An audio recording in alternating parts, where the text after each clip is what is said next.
आमचो मेन मुख्य इश्यू ह्यो आसा, मागणी आसा. आयज काल नोकऱ्यो मेळपाक व्हेरी डिफिकल्ट. आतां आमी आमची जी एज आहा 44, 45, 46 अशें आसा, आमकां नोकऱ्यो मेळच्यो ना. आतां आमी खंय गेले जाल्यार नोकरी गव्हर्मेंट नोकरी तर मेळचीच ना. आनी प्रायवेट सुद्दां आतां नवे नवे भुरगे सोदतात, तरणे भुरगे. आनी आतां आमी हांगा इतली 28 वर्सां काम केलां ह्या कंपनीन. तेणी आमकां भायर मारला. ह्यो प्रोडक्ट एक बरो नावाजकीक प्रोडक्ट आनी ताका बरो सेल आसा.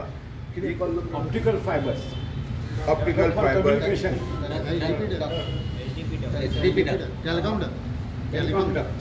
टेलिकॉम डक्ट्स, आनी it is in great demand. It is गव्हर्मेंटान तांकां गव्हर्मेंट पॉलिसीचेर ते हें आसा, कित्याक it is all linked up with the networking आनी कम्युनिकेशन्स आनी इतर गोश्ट्यो. ह्या देशाची प्रगती म्हणटा, इन्फ्रास्ट्रक्चर म्हणटा, ताका हे संबंदीत आहा. अशा वेळार ही company is a multinational company आनी नावाजकीक कंपनी. ताका आनी कॉम्पिटिटर म्हणलेलो ना.